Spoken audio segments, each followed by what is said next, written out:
Hello, I'm Tracy Nicholas, and welcome to Folkloring. I am a passionate folklore practitioner, and to me, folkloring is more than just a podcast. It's my commitment to help you connect with your roots and awaken the wisdom within you. Hi, everybody, and welcome to this episode of Folkloring. And today I'm here with Holly Bellebuono. And Holly is a 30-year career herbalist, and she's written a whole slew of books on herbalism. And she hosts retreats, workshops, gives courses, and provides business coaching around herbalism. And what we're here to talk about today is her latest book entitled Once Upon a Place: Forests, Caverns, and Other Places of Transformation in Myths, Fairy Tales, and Film. And Holly's love of herbalism and plants sort of led her to write this book and research this book. And we're going to talk about all of that in a minute. But welcome, Holly. Thank you for being here today. Thank you. Great to be here. Now, before we start in talking about your book and you and all of the fascinating things that you've done, I want to ask you, have you been folkloring lately? And if so, how? I have. I'm writing a fiction book right now, which is a sort of a fantasy, a mythic fantasy. So that keeps me busy. And then when I cook in the kitchen, I like to have something on in the background, either the radio or the TV. So lately it's been the older TV series Once Upon a Time Oh, yeah, good about one. Good fairy one. tales. Yeah. I've been watching that series, kind of binging it and having fun with it.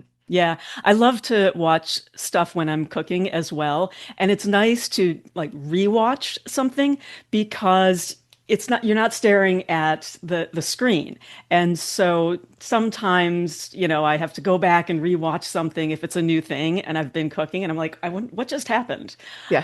So yeah, to rewatch something is the perfect kitchen companion. Speaking of kitchen, I have been folkloring lately as well. And so my dad's family came here from Greece. And so I have strong ties. And I decided yesterday that I was going to try my hand at making taramusalata for the first time. I've never made it before. And I was a little bit nervous, but it was much easier than I thought it was going to be. And I went with the kind that uses bread and not the kind that uses potato. And so I thought I was going to make it real gummy. I thought I was going to overmix it, but it's actually pretty tasty and I'm very happy with it. And I felt very much connected to my ancestors. So that's kind of what I did lately. So let us talk about you and who you are and sort of where you started and the path you took to get to where you are today. And then a little later, we'll get into your book, which is fantastic. I loved it so much. Thank you. Thank you. I'm so glad to hear that. I started out pretty much as a gardener. Um, I worked for a landscaping company, and then I worked for a bed and breakfast as the head gardener. So I really started with my hands in the dirt, and that's what feels the most natural still. Just being able to get dirty and be close to the earth and work with plants and plant things and rip things out and just work with plants. It wasn't until after that that I started learning that plants could be edible and medicinal. I grew up in a very modern family. My mom was a nurse and my dad was a pharmacist, and so we were very medically oriented and definitely did not grow our own food. It was definitely not a farming family. And so it wasn't until I was in college and I started these side jobs for extra money as a gardener that I realized, oh, these plants can be eaten, or these plants can help heal you when you're sick. And that really opened my eyes to this whole heritage and history of herbal medicine. And I became an herbalist, and that's what I've been doing for like 33 years now.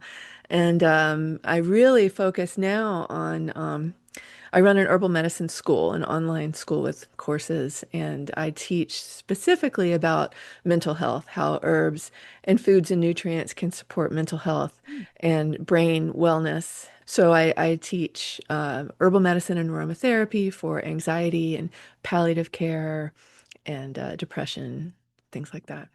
So when you were learning all about, how plants worked, when you started to drift toward a specialty, did you think that, well, I want to learn all about all kinds of healing, or were you like, I'm really focused on the mental health aspect of it? Well, I had spent the majority of my herbal medicine career really just focused on plants for a variety of needs, whether they're anti-inflammatories or sedatives or tonics or cardiovascular herbs, whatever. And then maybe in the past 5 years, my interest, my passion has really delved into mental health and using herbs chemically, internally ingested, as well as aromatherapy that is smelled, and learning about the limbic system and the hippocampus and how smells affect our emotional state really drastically and can be very helpful. And it's very non-invasive. So these are really natural, integrative, more holistic options. I'm definitely I keep a balance. I think if you need to take antibiotics and use modern medicine, definitely. But if you can, support yourself holistically and also being a gardener and collecting my own herbs, I've learned that gives you a sense of self-agency. And if you're raising kids, you can teach them confidence and self-agency and how to care for themselves. And it really is a skill that I think can benefit people in many ways. Yeah, I think when I was growing up, we had a garden. It wasn't huge, but it was vegetables. And so that's really what we did. And I enjoyed it a lot. And then, of course, I moved into the city. I didn't have access to that. And so finally, when I got into this house, I was so excited because I was like, oh, I'm going to have a garden. And then I was looking around and I'm like, except I've got 100% shade everywhere. Oh, yeah. So I've tried it. I've got a couple little spots. Got one little spot on the side yard that I grow cucumbers in, and that does pretty good. And I tried to grow tomatoes in the back in the one sunny spot that I have. And at first it was fine. And in the past 10 years, I've probably spent $30, $40 a year to get like 4 tomatoes. Yeah. So, and I've tried treating the soil, I've tried it all. And interestingly, in the past couple of months, I discovered that I sort of have a reaction to like nightshade vegetables. And so I was like, oh, maybe the land has been protecting me, not letting There me you eat go. those tomatoes. There you go. Yeah. So, growing food is a great way to connect to the land where you live because look at the different, gardening zones and stuff. And I think I'm in Chicago, I'm north of Chicago. So it's like I think about all the people who live further south and I'm like, oh, you have so many options. And I want to grow all that warm weather kind of stuff. So It is interesting how gardening and raising your own plants, or even trying to, even if it's just a single pot on your windowsill, it really is folkloring. It really is hearing the messages from your ancestors who learned about these plants before, because we're not the first to learn about them. We're going on a heritage of knowledge that spans back a really, really long time. And thankfully it does, otherwise we'd be poisoning ourselves daily. So and just connecting and being part of the cycles and the rhythms of nature. It's a really even if you don't get any food out of it at the end of the season, it's a nice way to feel grounded and part of something. right. And for me, I'm not a big forager because I'm kind of like scared to do it. I have a couple of things. Like I have a mulberry tree in my backyard. So, that, and it just sort of appeared there. I assume it was a gift from a bird. Um, Mhm. all of a sudden one year I was like, wait, what? That's a mulberry tree. Oh, wow. And then I have ferns on the side of my house. And so in the spring, I get the fiddleheads Nice. because I'm lucky enough to have the right kind of ferns. And then, other than that, I think the only other thing that I would feel confident foraging would be like a puffball mushroom. Oh, really? Yeah, because you cannot mistake that for anything else. True. Yeah, the mushrooms get tricky. Yeah, I've Yeah. been a forager for a long time and it's a lot of fun. Um, but I avoid the mushrooms. I definitely don't know them. And some of them are quite safe, like the chicken of the woods. Like you can't really mistake it for anything else. It's pretty clear. I'm still not going to do it. I'm Yeah. I'm just too much of a chicken. I have thought about getting one of those kits that, you know Grow what it your is, own. and you just put it on the right kind of wood, like it's Mhm. hardwood that's, starting to decay and decompose. But I haven't done it yet. I might get the indoor kind first. There you go.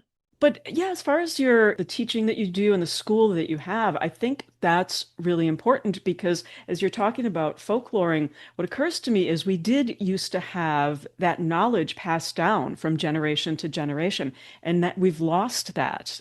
We don't have someone taking us out into the woods and saying, this is what, Chicken of the Woods looks like. It's this hard and it's got these, stripes on it. And on the underside, it's smooth, whatever it is.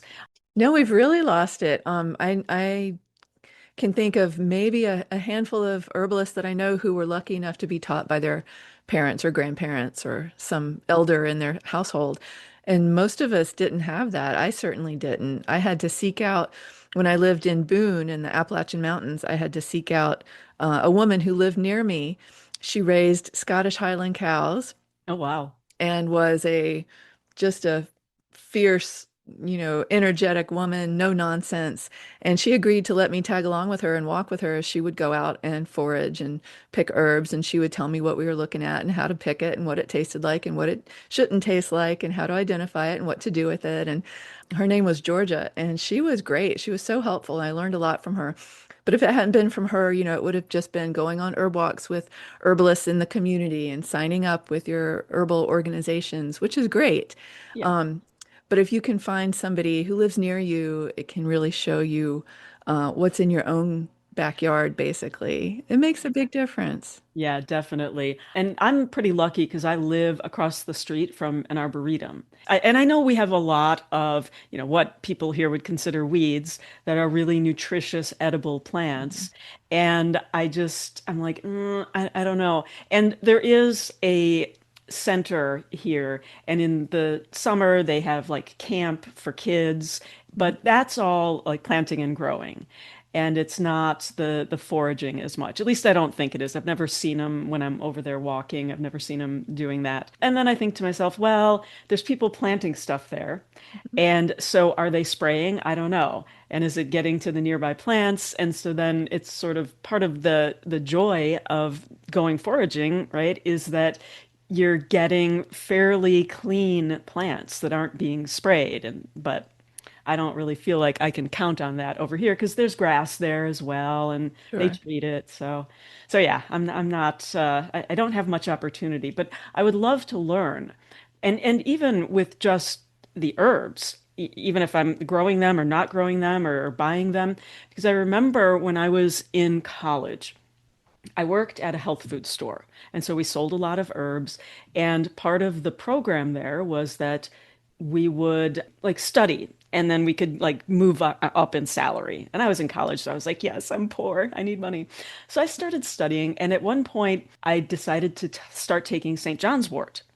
And it was great, I felt great and everything. And then after a while, I sort of drifted off. I had other things I was doing, whatever. And I remember coming down off of that herb, and it took me weeks and weeks and weeks where I was just like low grade bummed out. Wow. And yeah, and so it's like if I had had someone who really knew what they were doing, I probably would have approached it differently and not like quit cold turkey, maybe not even started in the first place. Yeah. So I think that having classes the way you do is so important to know because let's be serious, like herbalism, a lot of people are like, oh, homeopathic. No, Right. herbalism is allopathic medicine. Yeah. Yeah. You're It's taking chemistry something. based. Yeah. And so if you don't, same with, medicine, if you don't understand how it reacts with other herbs or medicines you're taking, it's really important to have a school like you do, to have people. Now, is it in person or can they access it online? It's all online. Okay. It's all virtual. It's at your own pace. I have three primary classes. One is the chemistry of herbs, where I really go into what are those chemicals, what do they do, how can they affect you, for beginners. And then I have a more advanced course called Herbs for the Brain. So it goes into nootropic herbs, and it's really for practitioners and clinicians who already work with people who have mental challenges and needs, and they want to include herbs, but they're not sure how. So it's really focused on the safety and the efficacy and contraindications for everything from ADHD to mild to moderate depression to anxiety to panic attacks. And then how the brain works. It really covers neurons and what the neurons are doing and what's affecting them and how herbs affect neural capacity and memory and cognition.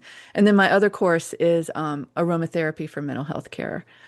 And I have fun with these courses, and I think the students have a lot of fun because it's not just me teaching, it's I interview experts from around the world who share their knowledge on these subjects and can really bring in a lot of depth to help people understand, oh, this is how aromatherapy works and why, or this is how herbs work and why, and this was their experience, and this is how it's being implemented in integrative practices around the world. So it's really a fun way to learn something that can feel intimidating. So I Mhm. think it makes it a little bit more welcoming and easy to use. I think that that's great because I really love the science side of like folklore and magical thinking. And a lot of people are like, oh, herbalism, that's so woo. And it's not, you know? Right. And to have people understand the scientific basis is really something that a lot of other people don't do. They're just like, here's this herb, here's what it does. But when it's like you said before, it's becoming self-sufficient if you understand how that science works. Yeah. And it's different for every person. Some people, like if you had been on major pharmaceuticals when you were taking the St. John's wort, it might have stopped them from working because it has this property that makes drugs inactive quickly. And so there are consequences to taking herbs. You really have to know what you're doing. And it means that going on Google and saying, oh, this is for that doesn't really work. Yeah. Now, you do business coaching, right, too, as well? Yes. Okay. And how does that work? It's mostly for people who run a natural products business who want to sell organic products, whether it's baby wear and textiles or it's cosmetics, clean beauty, and they're in their first 0 to 3 years of business. Mhm. I go in and I help. You can either take the course or do coaching with me to learn about pricing and legal aspects of labeling and labeling laws, cottage industry laws, working with your board of health, working with pricing and money mindset and everything that goes into running a business, but specifically for natural product business. hmm I think that that's great because a lot of people who are very into the natural side are maybe not as keyed in to what they need to do on the business side. Yeah, it's using a different piece of your brain, definitely. Okay, well, I'm always fascinated with herbalism and I can talk about it forever. And I think it's folk medicine. Mhm. And so I love it. But I am excited to get to your book. And I want to hear about sort of how the herbalism inspired you to start thinking about this book.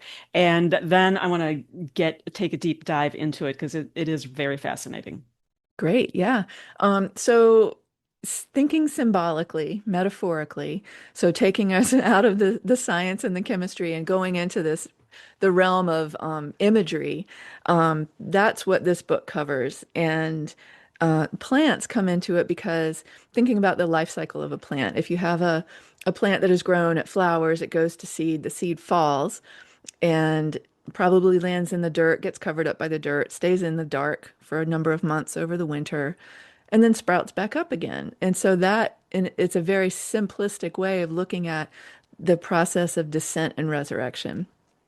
And we, as people, go through this process all the time, metaphorically, where we go into a hard place, we face a challenge, things aren't going well, and we have to slough through this challenge and really work hard in order to rise up and feel better or Mhm. be in a better place or be a better version of ourselves. And so it's metaphorically looking at plants that can show us the way, basically, that we emulate this natural process that is part of us, and thinking about these symbols that we find in nature can be very helpful. Mhm. I think, yeah, I mean, I obviously see the, birth, life, death, rebirth cycle. I also think that it teaches us, like plants teach us a good lesson on we need uh, seasons of rest, And so I would have never like I before I started like being interested in planting and growing plants, I wouldn't have thought like, oh, I should put this garlic in the freezer for a while to, emulate the like frozen time of the year. And just like it's like I don't know, I have seeds, I'm going to plant them.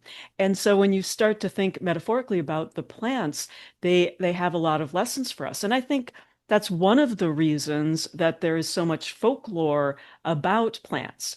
And certainly they nourish us and they heal us, but plants and their cycle are so rich with symbolism that I think that that's one of the reasons that stories about plants are there's so many of them because they do give us so many different ways to understand ourselves.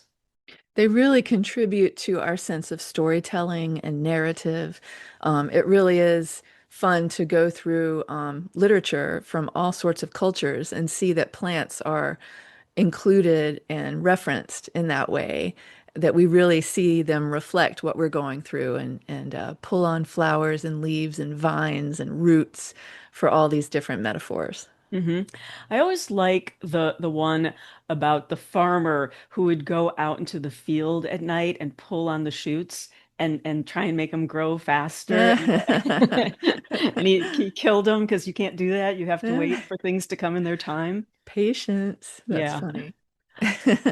Tell listeners about the book. What is it about and what exactly are they getting out of it when they read it? So the book can be read by two audiences, basically. Mhm. One is any of us who are going through a transformation and want to think about the symbolism and the process that we go through when we're having a hard time, transformation and personal change. And then the other audience is specifically writers. So people who are developing a narrative or a fictional story, especially if it's a quest or an adventure, and they want to incorporate into their book the different aspects of a quest or an adventure that has shown up in our stories for Mhm. centuries. Mhm.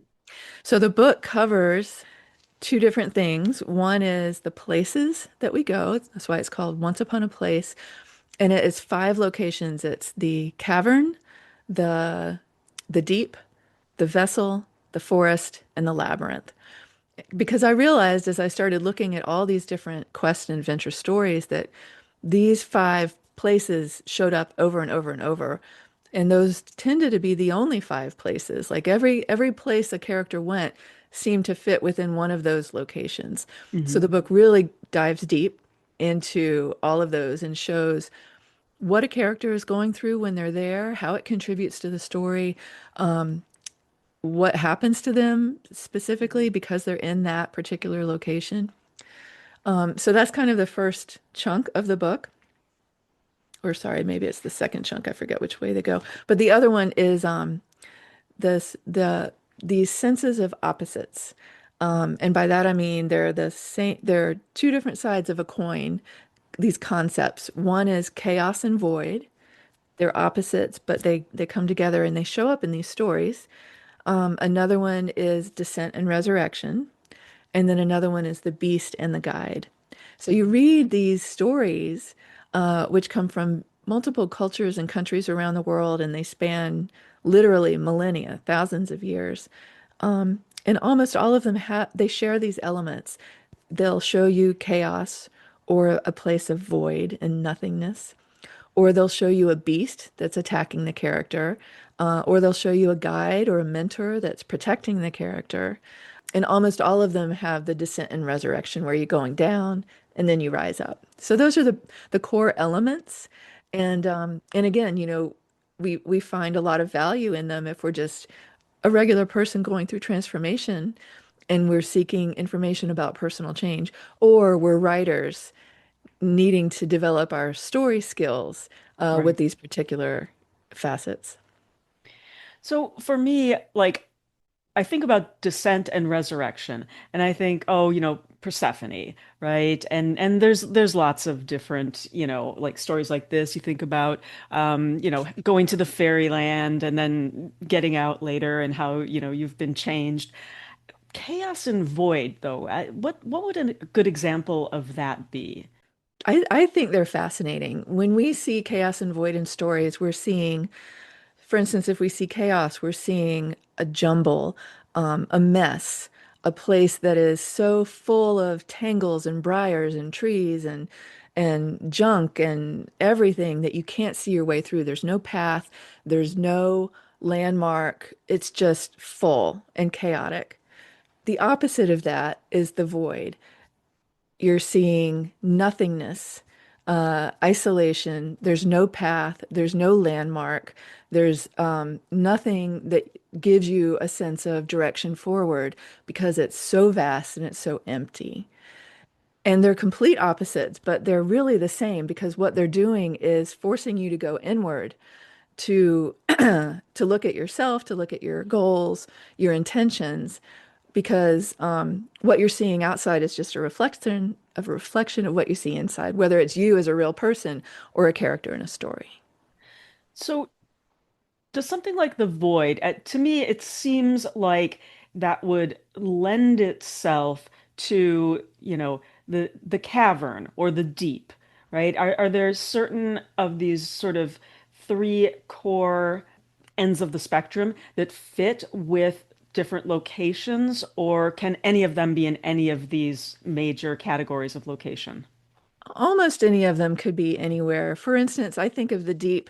You're right. It could be if you think of somebody underwater, in the deep, in the ocean. It's dark, it's quiet, it's cold. That could feel very much like a void. Or if you think of the story of Beowulf, he dives down into the water with his sword and he's piercing the dragon, and the water is swirling and it's cacophony and and he can't see because all the silt is messed up and, swirling around him. So that's chaos. So it really could appear in any location, pretty much. Um, you asked about examples of chaos and void. There's a movie called The Maze Runner. Not the Blade Runner, but the Maze Runner. And it's a fun movie because it incorporates both of these elements really clearly. And it begins with a group of people show up in a meadow, and there's nothing there. They've lost their memories. They have amnesia. They don't know who they are. They don't know what's going on. There are no doors. There are no buildings. There's nothing. So that's the void, right? Yeah. And it isn't until one of those characters decides, this isn't right. I need more out of life. I need to find the answers. That's the trigger. And he discovers a gate or a doorway, and he goes through it. And that's when everything changes in the story. And that's what we do in real life. We come to a point where we're like, okay, enough. I've got to make a change. So when he goes through the doorway, suddenly he's in this realm where there are buildings and posts and roads and paths and corners and intersections, and he doesn't know where to go, and it's a mess, it's chaos. And so he goes back to the meadow, he gets all the other people, they all go into this chaos area and they go through their struggles and fight their obstacles, and then the movie moves forward with them coming out of everything and figuring things out. And that's a really fun way to describe it because that's how it feels to a lot of us. Yeah. It's that feeling of, oh my Yeah. gosh, this is overwhelming, whether it's overwhelming loneliness or it's overwhelming stuff. Hmm. Yeah, Yeah. absolutely. So when you're looking at the beast and the guide, do those usually come together in a story? Is there like a danger and then because I can think of a lot of stories where, there's struggle and there's conflict, and then some mentor comes in and says, try and remember this or think about this, or here are the three things you need to do, and helps the hero kind of navigate. Or is it like one kind of story is about the beast and figuring it out and another kind of story is about the guide? How does that No, work? I think they definitely intermingle. They mesh pretty well. The story of Inanna, Inanna Ishtar, that old Yeah. Sumerian goddess, when she descends all the stairs and has her robe taken off, and then her crown taken off, and then her beads taken off, and eventually she gets down to hell and she's naked. Yeah. While she's down there, her sister, Ereshkigal, I'm probably not pronouncing that correctly, but hangs her on a hook and says, "You're not allowed to come down here. This is my realm," and hangs her on a hook to die. And she is trapped. She has a mentor, a guide, who physically flies, I think it's Mercury, flies down the steps, picks her up off the hook, and literally rescues her and takes her away. Hmm. Other guides are more of a Jiminy Cricket figure. This is what you Hmm. should think about. This is what you should consider. Um, Other guides give hints, give clues. In the Odyssey, there are a lot of guides who provide knowledge Hmm. and tips, but it's up to the hero to take advantage of those tips. So it comes in a lot of different ways. Now, would the Sphinx be a guide or a beast? The Sphinx, like the Egyptian statue Like the at one the who pyramid. gives the riddle that you have to solve the riddle? Oh, I would say that's a beast, right? He's a challenge. Yeah. Anything Yeah, that's yeah. a challenge is the beast, whether it's a monster or just an idea. Okay. It's an obstacle. Okay. So would the underworld, would that be a cavern? Would it, like what would we consider that to be? Because I think about all of these pretty specifically, probably based on just sort of, environmental. I've been conditioned that the deep means underwater. Or, a cavern. I think about a cavern and it seems sort of like a void to me, but maybe it's a maze. So Oh. yeah, so like, go ahead. I think of them a little bit literally, but also a little bit more broadly. So the cavern would be the underworld. Anytime you see a story that talks about going to the center of the earth or under the earth or hell or Hades, I could group that into the cavern location pretty easily. Um, Partly because anytime you're talking about underground, you've got that image of death. But all of these locations are also images of potential. It's what comes out of it. It's what's going to be next. So, like the vessel, if we think of the deep as the massive ocean, boundaryless, you can't see the other side, it's huge. The vessel is kind of the ocean in miniature. It's a cauldron or a cup or a soup pot that holds the water, but it's manageable. And that showed up a lot in Celtic myth, um, with magic cauldrons and magic soup pots. But it's really the vast deep, only writ small. What does that give us? I like between like the difference between the two of those. What is the importance of one being uncontrollable and one being much more manageable?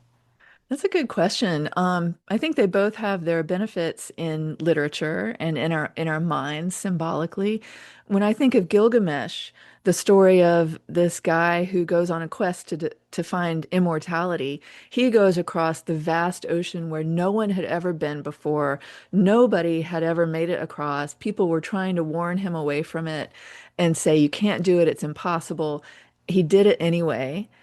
Whereas in Celtic mythology, you've got water, but it's very small. It's in a soup pot. It's in your kitchen. All of us have it. We can all relate to a soup pot or a cauldron. So it's just these different images of, what's vast and impossible or what's with us every day. Hmm. And it's just different ways to look at the same idea of pushing yourself and finding the answers to something.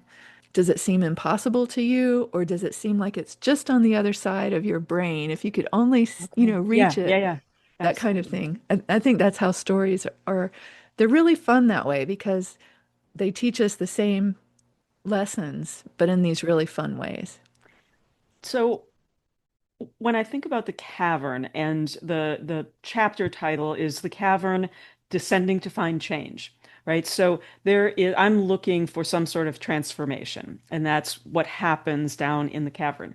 But in the vessel, I think about the sort of alchemical kind of you cook in that, and it Mhm. changes from ingredients to soup or stew or whatever.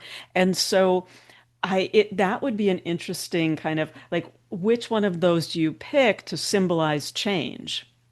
Sure. Yeah, like if you're a writer, you've got these choices, and that's part of the beauty of your writing craft is you get to discover which is really more relevant to your characters. With the vessel, I think it's fun to notice that there's also the surface of the soup pot or a cup that if you look onto it, it reflects you back, the surface of the water. And so that's another element of the vessel that is transformation, that is part of the transformation process, is that you're on top. But that also has a parallel with the vast deep, in that a lot of ancient cultures skimmed the surface of the ocean as their transformation. They didn't have to dive deep into it. Um, Norse burials supposedly included boats where the dead person was put on the boat and sent out to sea across the top. So it's that same kind of surface reflection of the vessel, and it's so intriguing. When you said about the soup and looking in the vessel and seeing yourself reflected, what I immediately thought of was Narcissus, who, was looking into the pond. And so it's not quite a vessel, and it's definitely not yet the deep. And so something that is a transition, but to use the water that way, how do you sort of define those kinds of spaces? Is that forest that, no, not really? Yeah, no, I in the book I include that those little ponds, a spring, a well as vessels Okay. because they're manageable. We can wrap our minds around them. They have a shape, Yeah. whereas the ocean is shapeless and beyond our control and imagination. Yeah, Yeah. absolutely. As is Lake Michigan. So maybe seas fall in that too. Right. So you had spoken a little bit earlier about the Maze Runner. And what I thought, because when I think about all of these spaces, right, the only one the two that seem man-made are the vessel and the labyrinth, right? And so when they went into that cityscape, right, that to me made sense. But okay, let's talk about the forest. I think about going off, like obviously trees all around, maybe it opens to a meadow, but you're in the forest. And I think the forest has been historically, a very like scary place. Don't be there after dark. There are beasts in there, the things in the dark that will hurt you. And even more so when we didn't live in harmony with the forest, right? We didn't live right next door to it. Started to move to villages and towns and stuff, and it became even scarier because then you didn't know what was out there. So are there places that are closer to us, like as far as me living, like I've got the arboretum across from me, right? But that's not wild in any, well, it has coyotes, I guess, and birds. But other than that, that doesn't feel wild to me. Yeah. Are Yeah. there places that are closer to man-made that we could consider within the scope of forest? I don't know because the whole point of the forest in these tales is to be scary and boundaryless and chaos. Hmm. If it's closer to you and more manageable, then it's not doing what it's supposed to do. So if you think about children's fairy tales like Hansel and Gretel, they go so deep into the woods that they're lost to the point where they find the old witch, the beast. Same thing with the girl who went into the woods with her little empty satchel looking for embers, and she found Baba Yaga, right? It's so deep and so far from the norm and from any sense of familiarity that you feel completely out of bounds. I think that's the point of the forest and the labyrinth. In all of these locations, that's the point. Because if you're not pushing yourself that deep, then you're not going to change. But that makes me think of the kinds of stories that you hear these stories about people are driving, they're out in, there's no lights around, they're in the countryside, right? And they're going to run out of gas. And they come up to this little gas station, sort of diner combo, and it's all lit up. And they go in, and the people are acting real weird. And like somebody's like, you shouldn't be here, you know? And so that Mm. to me, even though it feels man-made, it still seems like that. And or you hear stories about people who walk into a part of town and suddenly it looks like it's out of a different time. So what that strikes me as is the idea of a portal, Okay. right? That you've literally gone somewhere else. So it's not that the diner in the middle of nowhere is the cavern or the deep or any of these locations, but it's the gateway to that. That Okay. once you talk to those people or you make a decision there, then it's going to take you somewhere else that may be one of these locations or somewhere where you feel those same senses of fear and nearly giving up, that kind of Mhm. thing. That's what it sounds Yeah. like. That, Yeah. that's really interesting. When I want to talk a little bit about the maze, and we've sort of been talking labyrinth and maze. And maybe I'm wrong about this. In my mind, the maze had always been like lots of different paths. You get lost in there. You can't find your way. You have like you keep coming across choices and you don't know what the right way is. And a labyrinth, oh, I always thought it was sort of you followed a path that seemed maze-like, but it always led you to the middle. And then you could always get back out again by follow. It's like it was like one path that, you followed. Is that I think that's right. I okay? think the way you're describing it is right. For the purposes of this book, I pretty much use them interchangeably Hmm. because because the point of so the ancient point of the labyrinth in ancient Greece and ancient Anatolia was to dance. It was to get your head into this trance-like state where you dance through the labyrinth. Um, Interesting. and it's this way of getting lost in your head, right? And then the maze, you get lost, the labyrinth, it's very meditative. So yeah, I kind of interchange them in this book to show the point of it's lifting you out of your normal sphere Right. and taking you into this place of challenge and transformation. Yeah, anytime I've been to a constructed labyrinth, and you're going to go like walk the labyrinth, Yeah. it is always, you go, you follow the path to the middle, and then a lot of times you get a second path that goes out. Like it's two sort of intertwining spirals, and Hmm. you don't take the same path out as you took in. And maybe that's practical because if more than one person is on it, you won't run across each other.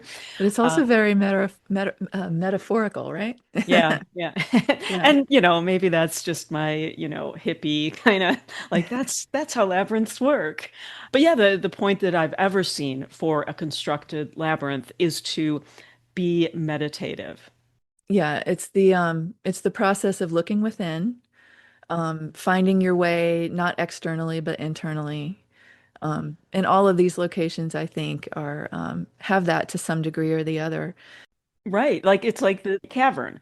You're descending to find that change. And it's the same with the labyrinth. Like you're going in and descending, you're meditating, and then you get there and you're like, okay, I've gotten inside, and now I'm going to rise back up like I would out of the cavern. Yeah, you have to return. Yeah. Yeah, like if you go down in the cavern and you just stay there, that doesn't do anything good. If you go into the labyrinth and you make it to the center of the labyrinth, you don't stay there. You have to keep going and come back up to your life, to who you were. That sense of the spiral, like you come around the circle and you get back to where you started, but you're not really back where you started. You're at a different level because of what you've learned. And Hmm. so then you go around again, and it's not a circle, it turns into a spiral. So that's the symbolism of growth and transformation. I think when people talk about, oh, one step forward, two steps back, the labyrinth really gives us a great way to look at that. It's like, yes, you are backtracking, except you're spiraling up. So you're a different kind of person each time you make that backtrack. And Yeah. the backtrack starts as little backtrack, and then it gets bigger and bigger as you get toward the exit of the labyrinth. And then you've gone back. And when I think about when people are like, oh, one step forward, two steps back, it's like, well, maybe you're being given another opportunity to learn. You're going back and revisiting the lessons that you experienced on your way to the center. And now it's like, okay, or maybe just observe it again and be like, wow, that's who I was. Because you do come out of that kind of experience transformed, even when it's just, personal journey. And you'll find like, wow, that's who I was when I was on my way into the center. And Yeah. I'm not that anymore. And I think that it's upsetting for people sometimes because the people that were with them before the journey are maybe not the people that they're going to continue on with, and they True. have to lose those people because they're just in a different place and they can't. And it's upsetting to people who didn't go on the journey because it's like, I don't know who you are anymore. Yeah. I have a good story that illustrates your point of one step forward, two steps back. If we have time for a little story. Sure, yeah. This is one of the pieces that I analyzed in the book. And I just think it's a lovely story, but it's perfect for what you just said, one step forward, two steps back, because we often want to go do something and have it work. Instant gratification, no problem, just it works, we move forward, and that is not how it usually happens. So this is the story of Misiti. It's I think it's an Eastern African tale, and she and her husband are having marital problems. And so she goes to the village elder and she says, "Can you brew us up a love potion so that we fall back in love again?" And he says, "Sure, but it's got a very it's got a unique ingredient that you have to go get yourself so that I can put it into the potion." And she says, "Great, I'll go get it." And he says, "You have to go into the depths of the jungle and bring back the whisker from a lion's chin." And she freaks out. She's like, "Oh my God, a lion would kill me. Why would I do that? I can't do that." And he says, if you really want this change in your marriage, that's what it's going to take. So she gets a piece of meat and she walks way, way, way out into the jungle, which is the forest, really, through the trees, through the woods, over the creeks, until she gets to the very center of the jungle. And there, drinking water by a little stream, is a ferocious lion. And she hides behind a tree with her little chunk of meat and she takes it in her hand and she kind of throws it. And then she turns and runs way back to her village. And the next day, she gets another chunk of meat and she follows her footsteps back out, way out into the center of the jungle, hides behind the same tree. The lion is still there drinking the water, and she throws it a little bit further and she turns and runs back. And the next day, she gets another piece of meat. She goes back to the jungle. This time, she doesn't hide behind the tree. This is the one step forward, two steps back that's making me think of this story. And she stands beside the tree and she throws the meat for the lion and he snatches it up and she goes back to her village. And the next day, she goes out and she gets close to the stream and tosses it across the stream to the lion. And the next day after that, she crosses the stream herself and she sits beside the lion Mm. and gives him the chunk of meat. And while he's eating the meat, she reaches over and she grabs a whisker from his chin and she takes it back to the village elder and she says, "I got it. Can you make the potion now?" And he's astonished. And he says, "You don't need a potion. You have everything you need to bring these changes about in your marriage. And it's all you," which I think is a great, fun story. But it totally encapsulates that idea of it's not easy. We learn as we go. We have to face these lessons and go back again and go back another time. Right. Yeah. And that's growth, right? Hmm. When you try something and it doesn't work and you don't give up. Yeah. Perseverance. Exactly, exactly. Hmm. That's a great story. And I think that we'll probably end with that. So if people want to find you, work with you, get your book, how do they do that? So you can go on my website, hollybellebuono.com. I've got my online herb school there. All the course catalog is there. You can sign up for courses right on the website at any time. You can order my book on my website or anywhere you buy books. This book is available both in print and as an audio book. So it's on Audible. It's at all the libraries. It's at Barnes and Noble, everywhere you get books. And then if you're interested in going on retreats with me, because I lead international retreats that are mostly focused on plants and herbalism, but beauty and food and wine and lots of fun. My next retreat is in Greece and it's next fall in September. Nice. And Yeah. that's 2026 in case Yes. you're listening to this later. Okay, great. So before we wrap things up, do you have any final thoughts for people? Hmm. I guess that when you hear a story or you read a fairy tale or any story, think of what it means to you because what it's saying to you is probably different from what it's saying to anyone else. And what can you hear that can help you make you a better version of yourself? That's great. Thank you for that. And thank you for spending the time with me today, Holly. I really Oh, appreciate it. thank you. I enjoyed it. As always, thank you for listening to Folkloring. If you have any questions or comments or would like to suggest a topic for a future episode, please email us at folkloringpod@gmail.com or message us on Blue Sky, Facebook, or Instagram. Other places you can find me are at the Folklore Podcast as the theater, film, and storytellers correspondent or creating folklore-inspired games at madmenandheroes.com. Stay curious, stay connected, and keep the traditions alive. And I hope that wherever you are, folklore is making your life more magical.